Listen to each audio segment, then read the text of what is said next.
Bom dia a todos, que a paz de nosso Senhor Jesus Cristo esteja com todos nós. Hoje eu vou dar continuidade do estudo do livro dos Mensageiros. Eu vou fazer o capítulo 3, no centro de Mensageiros. No dia seguinte, após ouvir longas ponderações de Narcísia, no centro de Mensageiros e no Ministério da Comunicação, Tobias, mesmo que ele tinha muitos afazeres, ele acompanha André. E André, deslumbrado, majestosos edifícios de que se compõe a sede da instituição, pátios amplos, povoados de arvoredo e jardins, convidam a sublimes meditações. Tobias disse: o centro é muito vasto. Atividades complexas são desempenhadas nesse departamento de nossa colônia espiritual. Não creia que esteja resumida a instituição nos edifícios sob nossos olhos. Temos tão somente a administração central e alguns pavilhões destinados ao ensino e à preparação em geral.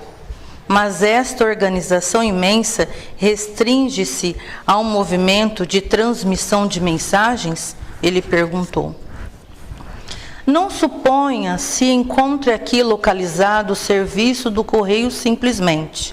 O centro prepara entidades a fim de que se transformem em cartas vivas de socorro e auxílio aos que sofrem no umbral, na crosta e nas trevas.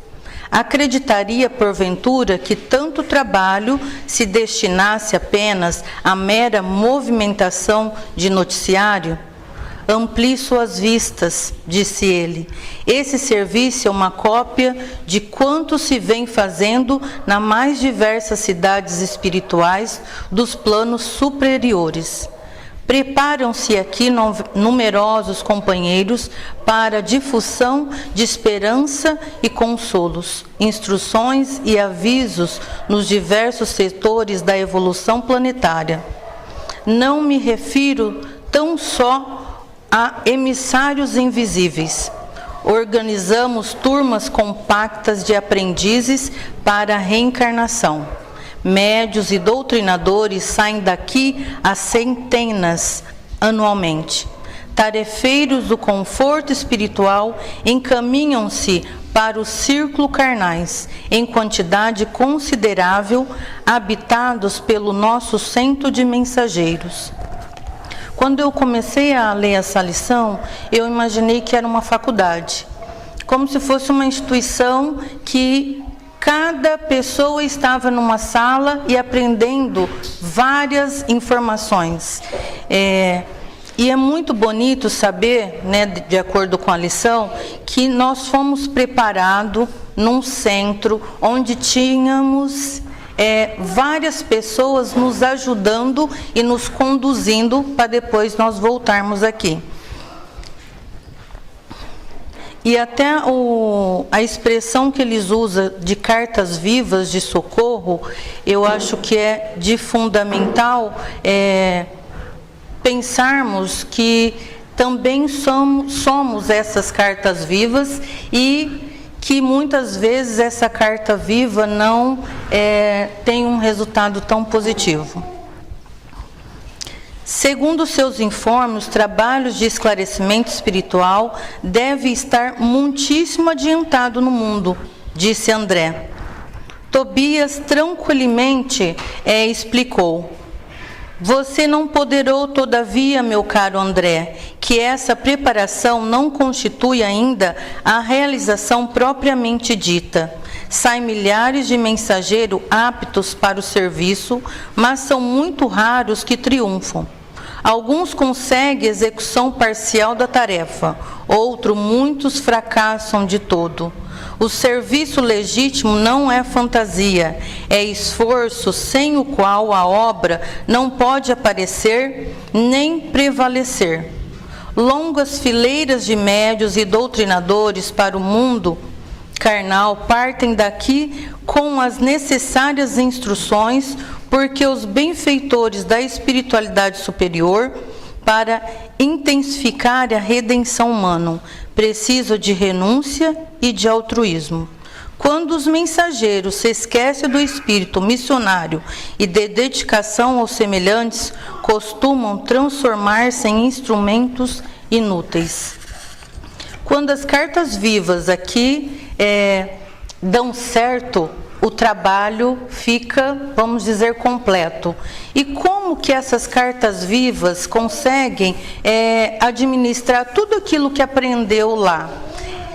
No trabalho, quando se coloca a serviço do trabalho, as cartas vivas começam a colocar em prática aquilo que aprendeu. Quando colocamos a serviço do bem maior, tudo aquilo que nós aprendemos e cai no esquecimento, vem à tona e isso nós começamos a trabalhar dentro de nós. Vamos dizer que na faculdade, todo mundo aprende todas as matérias, os ensinamentos. E vai depender somente da pessoa se ela vai entrar no mercado de trabalho ou se ela não vai produzir aquilo tanto que ela se dedicou ao tempo que ela ficou lá estudando. E se olharmos desse lado profissional, nós podemos ver que muitos crescem e outros não crescem, olhando para o lado de uma instituição, uma faculdade, se fosse uma professora de português. Se ela se colocar a serviço, trabalhar, estudar, tiver um empenho, pode ser que depois do tempo da faculdade, ela vai conseguir colocar tudo aquilo que ela aprendeu em prática. E lá dentro dessa instituição, eu vejo que é a mesma coisa. Temos muitas pessoas para ajudar no nosso caminhar, só que vai depender muito daquilo que tem guardado dentro do nosso coração, que isso dê certo, porque ainda nós estamos presos nas nossas ilusões inferiores, e essas ilusões inferiores nos atrapalham muito a colocar tudo que nós aprendemos e ainda está em esquecimento em prática. Há médios e mediunidade, doutrinadores e doutrina, como existe a enxada e os trabalhadores. Pode a enxada ser excelente? Se falta espírito de serviço no cultivador, o ganho da enxada será inevitavelmente a ferrugem. Assim acontece com as faculdades psíquicas e com os grandes conhecimentos. A expressão mediúnica pode ser riquíssima, se o dono não consegue olhar além dos interesses próprios, fracassará fatalmente na tarefa que lhe foi conferida. Todo trabalho construtivo tem as batalhas que lhe dizem respeito. São muito escassos servidores que toleram as dificuldades e reveses das linhas de frente. Esmagadoras percentagens permanecem à distância do fogo forte.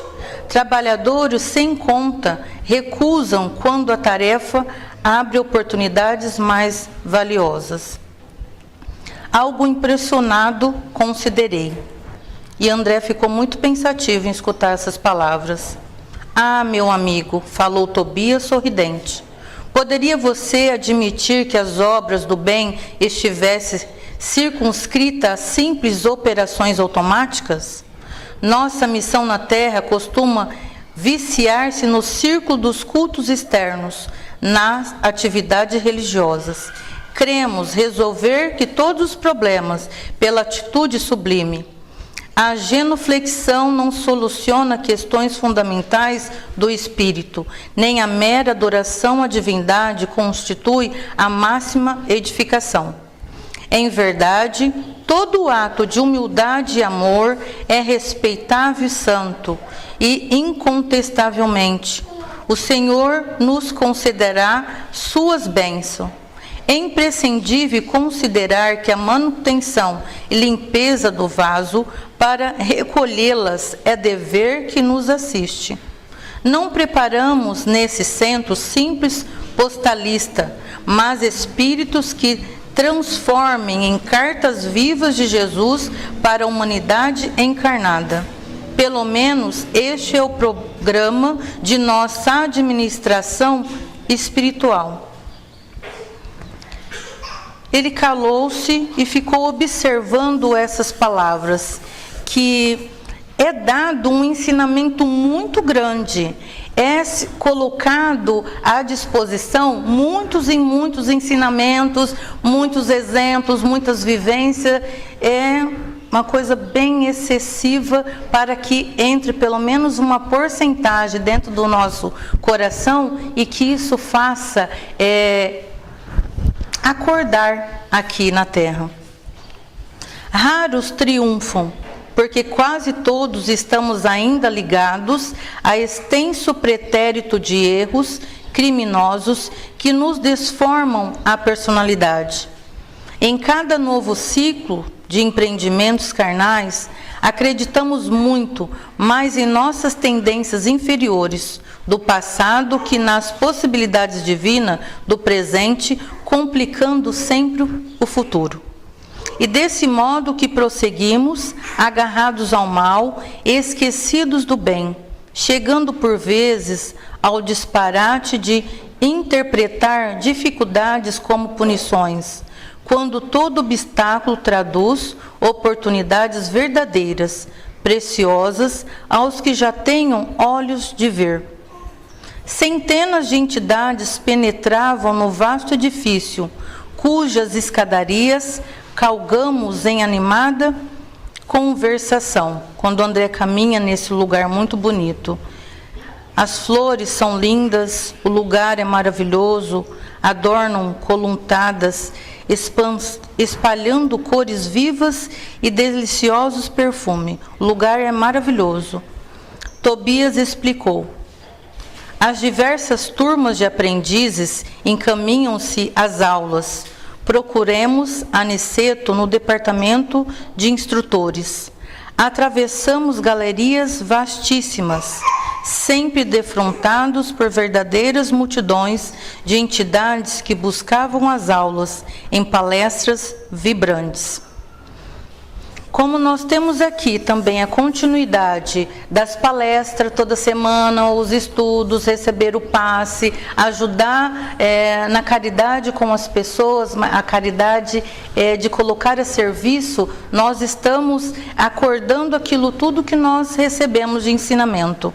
E a cada dia temos que deixar com que tudo isso que seja acordado diariamente, fazer parte da nossa vida, para que todas as nossas lembranças sejam acordadas e que possamos colocar em prática a serviço das outras pessoas. Falar é fácil, colocar a serviço às vezes é difícil, mas com a continuidade e a vontade de crescer e que essas obras maravilhosas que nós temos nos conduz e nós continuamos no mesmo estudo, mas agora um pouco mais acordados. Então, eles procuram Aniceto para Doravante André ficar aos meus cuidados e Tobias podia voltar tranquilo. Chame Vicente em meu nome. Até agora, Vicente é o meu único aprendiz médico. Vocês ficarão juntos em vista de afinidade profissional. Vicente falou a Aniceto sem afetação. André Luiz é nosso novo colaborador. Foi também médico nas esferas carnais, que ambos se encontrarão à vontade, partilhando a mesma experiência. Quando devemos procurá-lo para os estudos de hoje? Disse ele, Aniceto pensou um instante e respondeu. Esclareça um novo candidato, os nossos regulamentos e venham juntos para as instruções após o meio-dia. Então lá também tinha regulamento, lá também tinha regras, lá tinha todo um aparato para que as coisas sejam conduzidas na melhor forma possível. A mensagem que eu tiro dessa lição: devemos aproveitar o tempo agora para o trabalho, pois somos cartas vivas de Jesus. Que o Senhor nos abençoe e nos proteja.